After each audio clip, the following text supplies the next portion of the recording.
नमस्कार दोस्तों, बड़ों को प्रणाम और छोटों को स्नेह। मैं विजय पांडे पीसीआईटी कंप्यूटर के इस चैनल के माध्यम से आपके सामने चैप्टर 1 फंडामेंटल 2 पार्ट्स में लेकर आया हूँ। मेरे उत्साहवर्धन के लिए आप पीसीआईटी कंप्यूटर के इस चैनल को सब्सक्राइब करें, लाइक करें और बढ़िया कमेंट्स भी दें, तो मेरे हौसला अफजाई के लिए बहुत अच्छा काम करेगा। तो दोस्तों, आइए फंडामेंटल को आगे बढ़ाने से पहले हम आपको ये बताना चाहते हैं कि फंडामेंटल क्यों ज़रूरी है।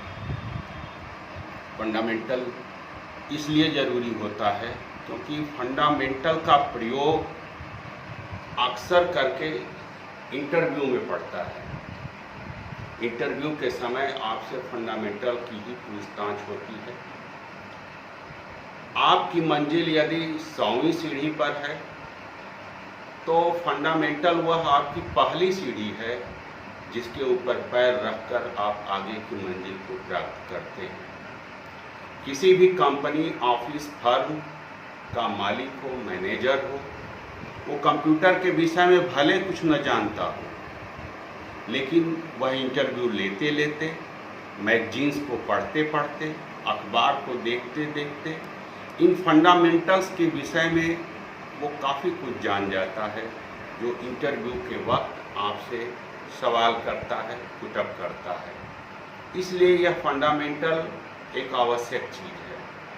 कंप्यूटर में फंडामेंटल को मैं 2 भाग में लेके आया हूँ। कंप्यूटर ऐसे तो बहुत बड़ा है, फंडामेंटल भी बहुत ज़्यादा है, और ये पूरी फंडामेंटल की थ्योरी हमारे वेबसाइट्स पर उपलब्ध होगी। यहाँ पर मैं आपको फंडामेंटल की वो प्रमुख चीज़ प्रोवाइड करने की कोशिश करता हूँ जिससे आपके नॉलेज में बढ़ोतरी हो सके। तो दोस्तों, आइए हम फंडामेंटल के पहले भाग को आगे बढ़ाते हुए शुरू करते हैं। What is computer? C computer से कंप्यूटर क्या है। आइए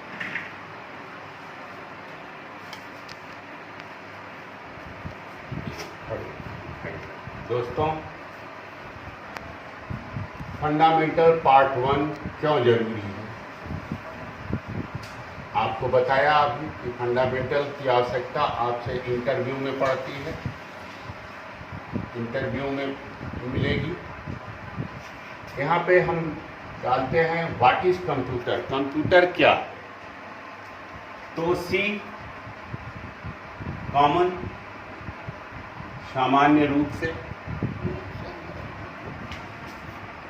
ओ ऑपरेटिंग, चलाने वाला, एम मशीन, यंत्र, पी पार्टिकुलर, मुख्य रूप से, यू यूज इन, प्रयोग, टी फॉर ट्रेड, व्यापार, एजुकेशनल, शिक्षा, रिसर्च, खोज। सामान्य रूप से चलाने वाला यंत्र, मुख्य रूप से प्रयोग, व्यापार, शिक्षा, खोज। यह कंप्यूटर का वर्गीकरण होता है। लेकिन अभी जाइए मत, यह पहला वर्गीकरण है। एक दूसरा वर्गीकरण और आपको मिलता है। सी, ये दूसरा है। सी कंप्लीट, पूर्ण रूप से। ओ ओबेडेंटली, आज्ञाकारी है। मशीन, यंत्र, प्रोवाइड, देता है। यू यूजर, प्रयोग करता है। टी से टाइप, प्रकार। ई एवरीथिंग, प्रत्येक वस्तु। आर फॉर राइट, सही। पूर्ण रूप से आज्ञाकारी यंत्र, देता है, प्रयोग करता है।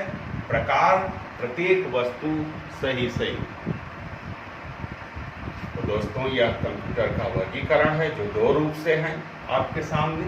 ए में ये है, इसको आप लिख भी सकते हैं, और दूसरे में ये। अब हम आते हैं व्हाट इज कंप्यूटर, क्या। Computer is electronic device which produce with raw data and they give required output with accuracy work very fast. Computer एक इलेक्ट्रॉनिक युक्ति है, एक मशीन है जो हमारे द्वारा प्राप्त किए गए निर्देशों के अनुसार डेटा रिकॉर्ड को बहुत तेजी से हमारे सामने प्रस्तुत करता है। कंप्यूटर को हम एक सुपर माइंड, सुपर ब्रेन वाली मशीन भी कह सकते हैं। जब भाषा का आविष्कार हुआ तो उस समय सबसे पहले आविष्कार हुआ था हर हर, नद नद, कल कल, जल जल, सन सन। मात्रा का आविष्कार नहीं हुआ था। बहुत आगे चल के जब मात्रा का आविष्कार हुआ तो नद नद से नदी बना, कल कल से कली बना, सन सन से सनी। इस तरह से मात्रा का आविष्कार हुआ। उसी समय मनुष्य ने सोचा कि गणना का कार्य कैसे किया जाए। तो गणना के कार्य के लिए सर्वप्रथम युक्ति बनी एबकस नाम की, जिसका आविष्कार सर्वप्रथम चीन में हुआ था। एबकस एक लकड़ी का चौखटा होता था।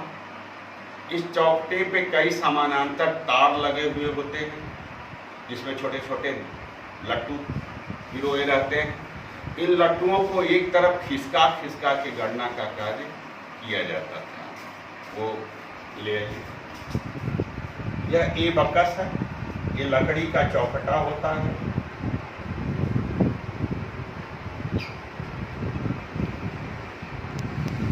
इसमें 10 समानांतर तार लगे हुए होते हैं जो ऐसे लंबे लंबे रहते हैं, और ये लट्टू इसमें रहते हैं जिनकी संख्या 10 होती है।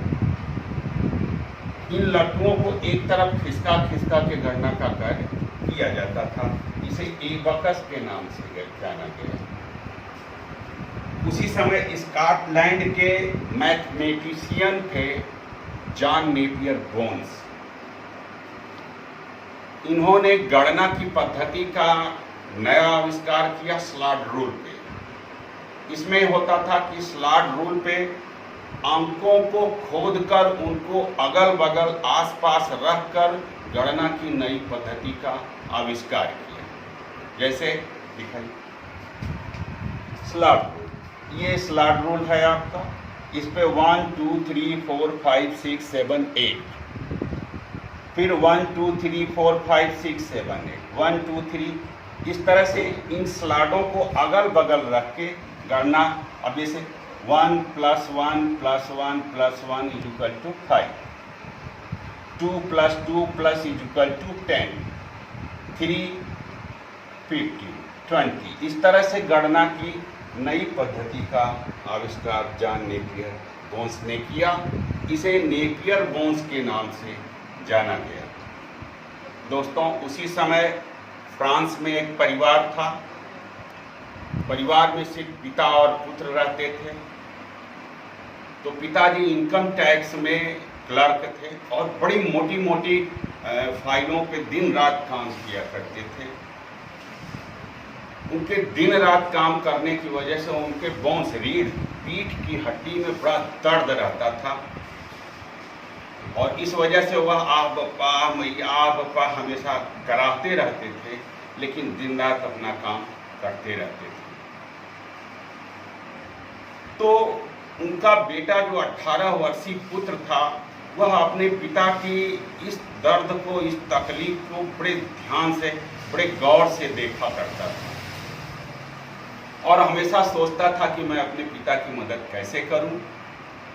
इसी उधेड़ बुन में लगा हुआ 18 वर्षीय लड़का विश्व का प्रथम इलेक्ट्रॉनिक टैबुलेटिंग कैलकुलेटिंग मशीन बना डाला और रातों रात विश्व के नक्शे पर छा गया। दोस्तों, उस लड़के का नाम ब्लेज पास्कल था। उसके मशीन का नाम पास्कलिन मशीन। ब्लेज पास्कल के पास्कलिन यंत्र पर 556 डिजिट के गणित जोड़ गुणा भाग की संक्रियाओं को सेकंडों में किया जाता था, और यहीं से आपके कैलकुलेटर का आविष्कार हो गया। अब कैलकुलेटर पे बड़े बड़े डिजिट के गणित जोड़ गुणा भाग घटाना की संक्रियाओं को सेकेंडों में किया जाता था, जबकि कभी आप गुणा करने बैठिए तो कई पेज लग जाते थे, मगर अब कैलकुलेटर में उसकी प्रक्रिया सेकेंडों में होने लगी। मगर कैलकुलेटर में अभी कई खामियां थी, जैसे कि अभी कैलकुलेटर को हमने जब ऑफ कर दिया तो अभी हमने क्या प्रोसेस किया था, अभी हमने कैलकुलेटर पे क्या किया था, इसको हम दोबारा वापस नहीं पा सकते थे। तथा कैलकुलेटर में कोई हम लॉजिक नहीं लिख सकते। कंप्यूटर के तरह से कैलकुलेटर में कोई मेमोरी नहीं थी जिससे कि हम डेटा रिकॉर्ड को स्टोर करते। तो अभी कैलकुलेटर में कई खामियां थीं।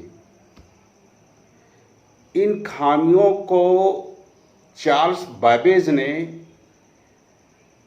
एक ऐसे यंत्र, एक ऐसे मशीन की परिकल्पना को किया जिसमें स्वचालित रूप से सारा काम होता हो, जिसमें अर्थमेटिक भी हो, जिसमें लॉजिक भी हो, जिसमें एक मेमोरी कार्ड हो जिससे हम डेटा रिकॉर्ड को स्टोर कर सकें तथा उन्हें फिर हम वापस पा सकें।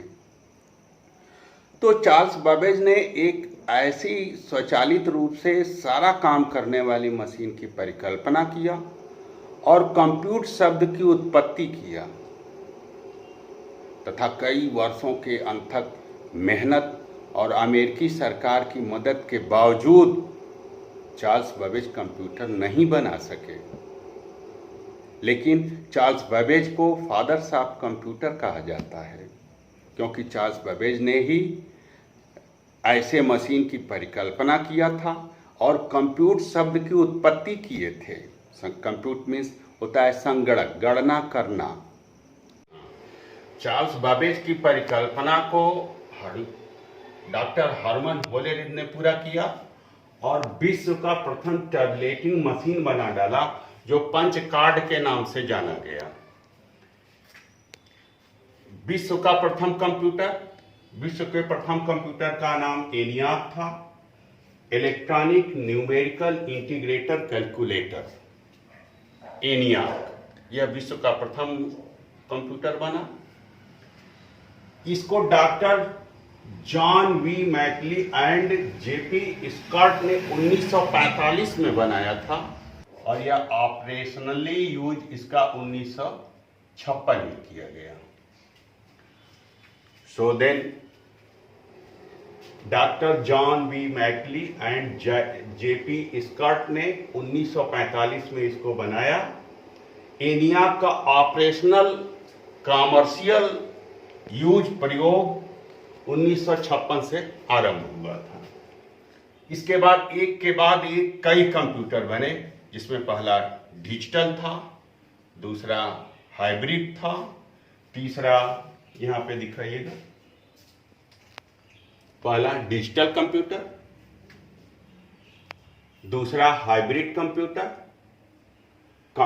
माइक्रो कंप्यूटर, और यहीं से आपके जनरेशन का आरंभ हो जाता है।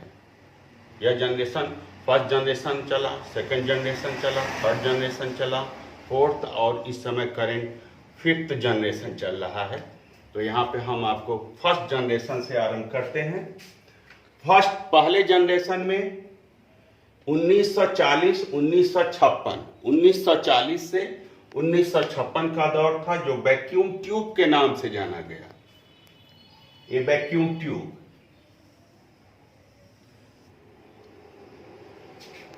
इस कंप्यूटर में, फर्स्ट जनरेशन के कंप्यूटर में वैक्यूम ट्यूब लगे हुए होते थे जो गर्मी बहुत पैदा करते थे तथा बिजली की खपत बहुत ज्यादा लेते थे, और गर्मी की समस्या से वैक्यूम ट्यूब पिघलकर कंप्यूटर के पार्ट्स पर गिर जाते थे और 5 लाख अमेरिकी डॉलर की कीमत से बने हुए कंप्यूटर को नष्ट कर देते थे। यह 1940 से 1956 का दौर था जिसमें कंप्यूटर में वैक्यूम ट्यूब लगते थे। दिखाइए, इस जनरेशन में वैक्यूम ट्यूब का इस्तेमाल होता था।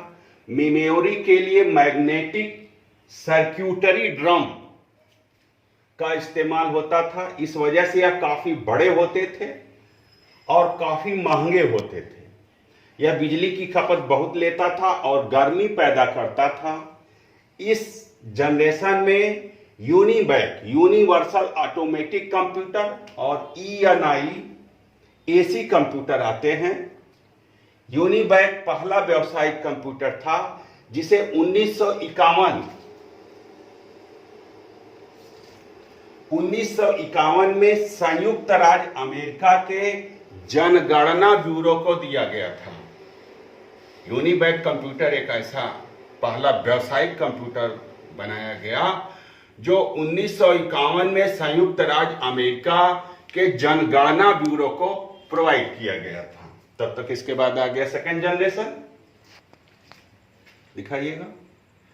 यह 1956 से 1963 का दौर था और यह ट्रांजिस्टर का युग था।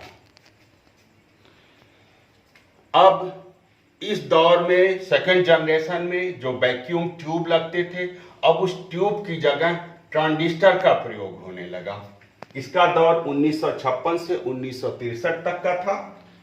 इस जनरेशन में वैक्यूम ट्यूब की जगह ट्रांजिस्टर का प्रयोग होने लगा। 1950 के दशक में इसका प्रयोग कंप्यूटर में होने लगा। यह छोटा, सस्ता, ऊर्जा में बेहतर था। हालांकि ट्रांजिस्टर भी काफी गर्मी पैदा करता था, मगर यह वैक्यूम ट्यूब से काफी बेहतर था। सेकंड जनरेशन में ही ऊंचे स्तर की प्रोग्रामिंग भाषा को खोजा गया, जैसे कि कोबोल यह लैंग्वेज है आपका। फॉर्ट्रेन यह भी आपका लैंग्वेज है। कंप्यूटर में यूज करने के लिए इन भाषाओं को सेकंड जनरेशन के भीतर ही खोजा गया था। इस जनरेशन के कंप्यूटर परमाणु ऊर्जा उद्योग के लिए विकसित किए गए थे। सेकंड जनरेशन के कंप्यूटर परमाणु ऊर्जा उद्योग के लिए काफी ज्यादा प्रयोग होते थे। इसके बाद आता है थर्ड जनरेशन। थर्ड जनरेशन 1964 से 1971 तक यह IC इंटीग्रेटर सर्किट का दौर था। IC इंटीग्रेटर सर्किट का दौर था। इस जनरेशन की सबसे बड़ी विशेषता थी कि ट्रांजिस्टर को छोटा करके सिलिकॉन चिप पर लगाया गया। इसे सेमीकंडक्टर भी कहते हैं। इसने असाधारण रूप से कंप्यूटर की गति और क्षमता को काफी बढ़ा दिया था। दोस्तों, सेकंड जनरेशन के कंप्यूटर को आपने देखा है? कहेंगे नहीं, लेकिन मैं जानता हूं कि उसको आपने देखा है, पर अभी आपको जानकारी नहीं है। दोस्तों, सेकंड जनरेशन के कंप्यूटर वो होते हैं, जैसे PCO में हम जाएं तो वहाँ पे हमने किसी को फ़ोन किया तो कितनी दूर, कितनी देर, कितने पल्स, कितने सेकंड तक हमने बातचीत किया, वो सबका रिकॉर्ड कैलकुलेट करके जो आउटपुट मिलता है, जो प्रिंटर से प्रिंट होकर हमें उसका बिल मिल जाता है। तो दोस्तों, ये सेकंड जनरेशन के कंप्यूटर का खूबी था। उस कंप्यूटर में ऐसी प्रोग्रामिंग फीड कर दी जाती थी जो हमको रिजल्ट प्रिंट आउट से प्राप्त कराते थे। लेकिन थर्ड जनरेशन में अमेरिका के दो विद्यार्थी स्टीव वोजनाइक और स्टीव जॉब ने विजुअल डिस्प्ले यूनिट का आविष्कार करके कंप्यूटर की दुनिया में तहलका मचा दिया। और इस तरह कंप्यूटर जो लैब में प्रयोग होते थे, जो प्रयोगशालाओं में वैज्ञानिकों के इस्तेमाल के लिए होते थे, वह प्रयोगशालाओं से निकल के आपके अपने टेबल पर आ गया। इसके बाद अगला आता है फोर्थ जनरेशन, जो यहाँ पे है 1971 से अब तक का है। इसको माइक्रो प्रोसेसर का जनरेशन बोलते हैं। माइक्रो प्रोसेसर का युग था। यहाँ दिखा दीजिए। 1971 से अब तक का है। इस जनरेशन में हजारों इंटीग्रेटर सर्किट को जोड़कर एक सिलिकॉन चिप के रूप में बनाया गया। इस तरह यह कंप्यूटर इतना छोटा होता था कि वो हथेली में समा सकता था। 1981 में IBM इंटरनेशनल बिजनेस मशीन ने अपना पहला कंप्यूटर लेकर आई जो घरेलू उपयोग करने वालों के लिए था। ये जो IBM इंटरनेशनल बिजनेस मशीन, इसने अपना कंप्यूटर लेके आया जो घरेलू उपयोग में ज्यादा काम होता था। यह छोटे कंप्यूटर काफी ताकतवर होते थे। इस तरह जहां पहला कंप्यूटर एक कमरे की जगह लेता था, वहां अब यह हथेली में समा सकता है। दोस्तों, इसके बाद आता है 5th जनरेशन, यह वर्तमान और आगे 5वां जो करंट चल रहा है। इसमें इस जनरेशन के कंप्यूटर कृत्रिम बुद्धि पर आधारित है। यहां पे दिखाइए, इस जनरेशन का कंप्यूटर कृत्रिम बुद्धि पर आधारित है। यह अब भी विकास की प्रक्रिया में है। आप इसकी महत्ता का अंदाजा इस बात से लगाएं कि इसका लक्ष्य ऐसे उपकरणों का विकास करना है जो प्राकृतिक लैंग्वेज इनपुट से संचालित हो सकते हैं। प्राकृतिक लैंग्वेज को यह इनपुट करके उनका संचालन कर सकते हैं, प्राकृतिक लैंग्वेज को। दोस्तों, इसके बाद हम आते हैं टाइप्स ऑफ कंप्यूटर पे। कैसे कितने प्रकार के कंप्यूटर उस वक्त बने। पहला है एनालॉग कंप्यूटर। यह पुराने और अव्यावहारिक कंप्यूटर होते थे। यह भौतिक मात्राओं की गणना करते हैं, जैसे कि मीटर, वोल्टेज मीटर आदि।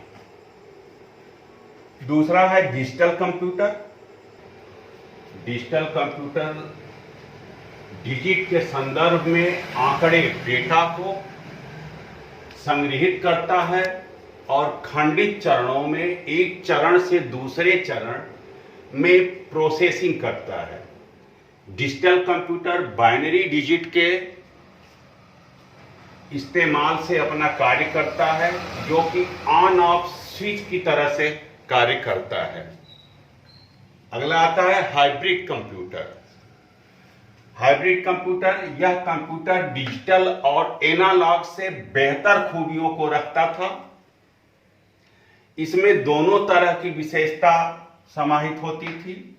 इसका डिजिटल वाला भाग कंट्रोलर की भूमिका में रहता था और एनालॉग वाला भाग गणनाएं करता था। अगला है मेन फ्रेम कंप्यूटर। यह कंप्यूटर बड़े हार्ड ड्राइव वाला होता है। इसमें मल्टीपल सीपीयू के साथ चलने से यह कई विभिन्न तरह की गणनाओं को करता है। अगला है सुपर कंप्यूटर। यह कंप्यूटर काफी सारे processor, CPU, memory, RAM, ALU से लैस होता है। इसका प्रयोग वैज्ञानिक शोध कार्य के लिए करते हैं। सुपर कंप्यूटर काफी बड़ा होता है। इसकी क्षमता 14,000 माइक्रो कंप्यूटर के बराबर होती है।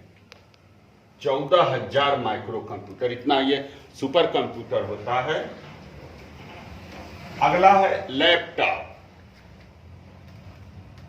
यह पर्सनल कंप्यूटर के समान कार्य करने वाला कंप्यूटर होता है।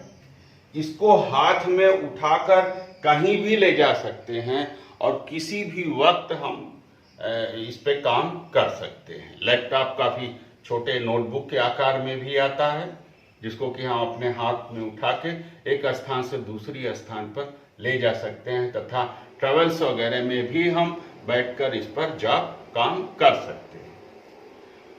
अगला आता है माइक्रो कंप्यूटर, 7वां। यह बहुत छोटा कंप्यूटर होता है और कैमरा में इस्तेमाल होता है। जो अभी आप मोबाइल में इतने कैमरे देखते हैं या जो फोटो वगैरह खींचता है, तो उसमें भी इस कंप्यूटर का इस्तेमाल होता है। यह बड़ी छोटे आकार का होता है और कैमरे में इस्तेमाल इसका किया जाता है। इसको माइक्रो कंप्यूटर कहते हैं। वहाँ आता है personal digital palm top computer. Laptop के बाद है पाम टॉप कंप्यूटर। यह हथेली में रखे जाने योग्य कंप्यूटर होता है। यह बहुत छोटा होता है।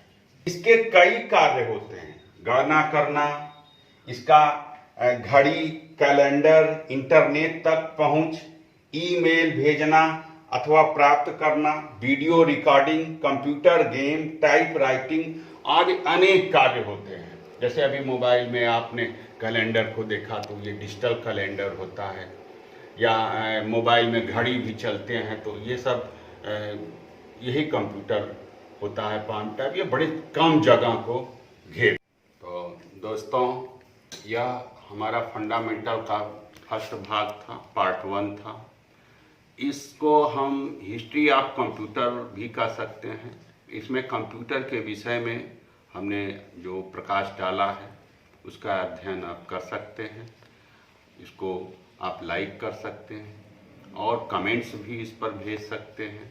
यह आपको कोर्स अच्छा लगा इसके विषय में हमको बता सकते हैं, हमारा हौसला अफजाई कर सकते हैं।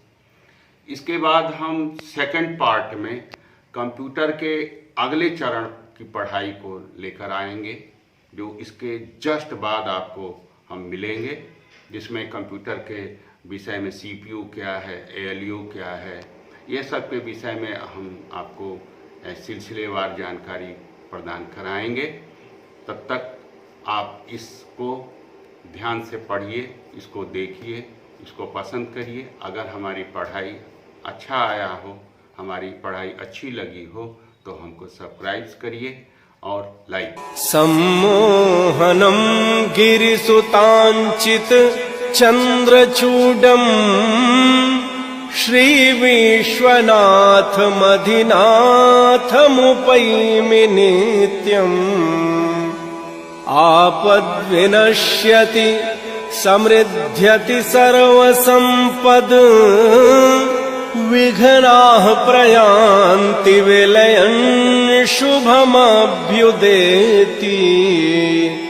योग्याङ्गनाप्तिरतुलोत्तमपुत्रलाभो विश्वेश्वरस्तवमिमम् पठतो जनस्य वन्दे विमुक्तिमधिगच्छति तूर्णमेति स्वास्थ्यं रुजार्दित उपैति गृहं प्रवासी वेद्यायशी विजय इष्ट समस्तलाभः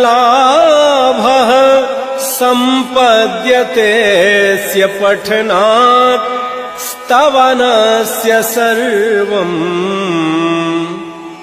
कन्यावरं सुलभते पठनादमुष्य स्तोत्रस्य धान्य धनवृद्धि सुखं समीक्षम् किं च प्रसीदति विभुः परमो दयालुः श्री विश्वनाथ इह संभजतोऽस्य सांब श्री विश्वनाथ इह संभजतोऽस्य सांब काशीपीठाधिनाथेन शंकराचार्यभिक्षुणा